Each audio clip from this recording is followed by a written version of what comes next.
नमस्कार दोस्तों। ओम नमः शिवाय। भगवान शंकर का आशीर्वाद आप व आपके परिवार पर हमेशा बने रहे। मेरे चैनल सुख शांति समृद्धि और सनातन पर आपका एक बार फिर से स्वागत है।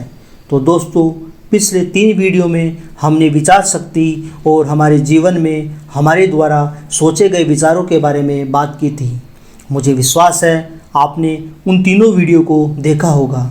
अगर आपने उन तीनों वीडियो को अभी तक नहीं देखा है तो प्लीज़ एक बार उन्हें देख लीजिए।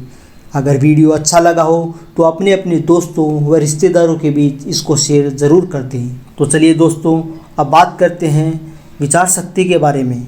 दोस्तों, 90% आदमी अपने जीवन में भाग्य भाग्य चिल्लाते रहते हैं, किंतु सच्चाई यह है कि मनुष्य अपने भाग्य का निर्माता खुद ही है।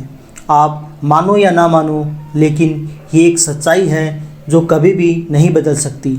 अगर हम मनुष्य सही और अच्छे विचार करना सीख ले तो भाग्य हमारे हाथ की कठपुतली बन जाएगी। जीवन में केवल सुख के बारे में ही सोचें, क्योंकि हम जैसा सोचते हैं जीवन भी उसी भाव दशा के बारे में चलता रहता है।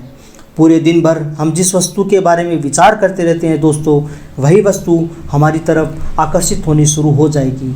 अगर आप इस बारे में ज़्यादा जानना चाहते हैं तो गूगल पर आकर्षण का सिद्धांत सर्च करें, आपको सारी कहानी समझ आ जाएगी।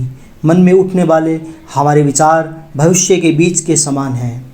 जैसे बीज होंगे वैसा ही रिजल्ट मिलेगा। अगर आप नीम के बीज धरती में डालेंगे तो भविष्य में नीम का ही पौधा तैयार होगा दोस्तों, ना कि आम का। दुख और गरीबी के विचार जीवन में दुख और गरीबी को ही बढ़ाते हैं। सुख के विचार सुख को बढ़ाते हैं। दोस्तों, हमारा मन एक खेत के अनुसार है, इसमें हमेशा कुछ ना कुछ उपजता ही रहता है। इसीलिए हम प्रयास करके जो भी विचार अपने मन में रखेंगे उसी के अनुसार भविष्य में हमें रिजल्ट मिलना तय है। दोस्तों, अगर हम दुखी और दरिद्र हैं तो इसमें किसी का दोष नहीं है। सारा खेल हमारे विचारों का है और उसका सुधार केवल और केवल आप ही कर सकते हैं। इसीलिए सावधानीपूर्वक पूरे दिन भर अपने विचारों को गौर से देखते रहे। जैसे ही मन में बुरा विचार आए तुरंत उसे रोक दे और उसके साथ पर अच्छे विचार करें। इसी अभ्यास से आपका जीवन उन्नति की ओर बढ़ना शुरू हो जाएगा और एक दिन ऐसा आएगा जब आप खुद अपने आप को देखकर आश्चर्यचकित रह जाएंगे।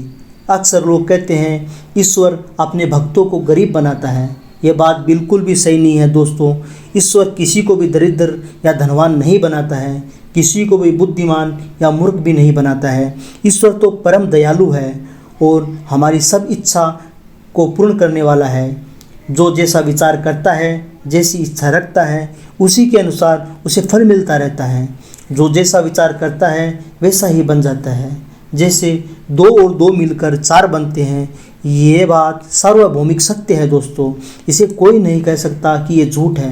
ठीक वैसे ही ये सिद्धांत भी बिल्कुल सत्य हैं। आपके विचार ही आपके भविष्य के निर्माता है।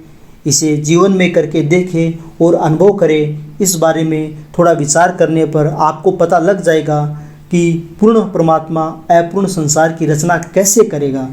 कहने का अर्थ यह है कि मनुष्य बनाया ही इसीलिए गया है कि वो पूर्ण हो जाए, पर मनुष्य खुद अपनी ही भूल से कष्ट भोगता है दोस्तों, शरीर के नाश होने पर विचारों का नाश नहीं होता है।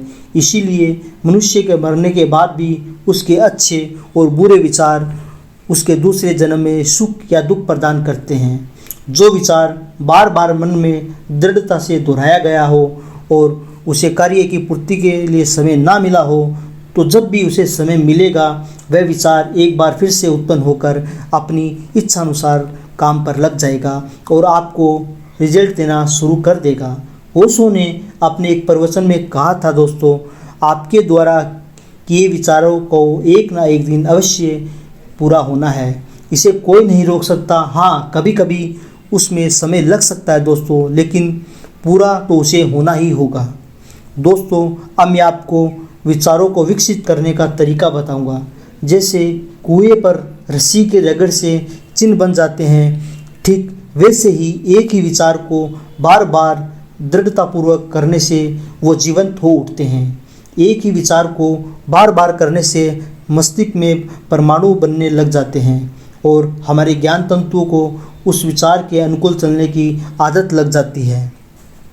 इससे मन और शरीर के बिना परिश्रम के ही सारे कार्य अपने आप होने लग जाते हैं। ऐसी परिस्थितियां बनने लगती है जिसके बारे में आपने कभी भी कल्पना तक नहीं की होगी दोस्तों। बस हमें इतना ही सीखना है कि एक विचार पर हम कितना एकाग्र हो पाते हैं। लगातार अभ्यास करने से यह प्रक्रिया सहज हो जाती है और हमारे विचारों को शक्ति मिलनी शुरू हो जाती है दोस्तों जैसे रोज़ कसरत करने से शरीर मजबूत होता है, वैसे ही रोज़ अच्छे विचार करने से विचार शक्ति को बल मिलता है और ये रोज़ शक्तिशाली और अधिक शक्तिशाली बनने लगती है। इसीलिए एक ही और अच्छे विचार को बार बार करना चाहिए। दोस्तों आज के लिए इतना ही। अगले वीडियो में मैं आपको बताऊंगा कैसे क्रोध और देश की भावना हमारे विचारों को दूषित करती है। तब तक आप खुश रहे, सुखी रहे। चैनल को सब्सक्राइब जरूर कर ले दोस्तों। नमस्कार।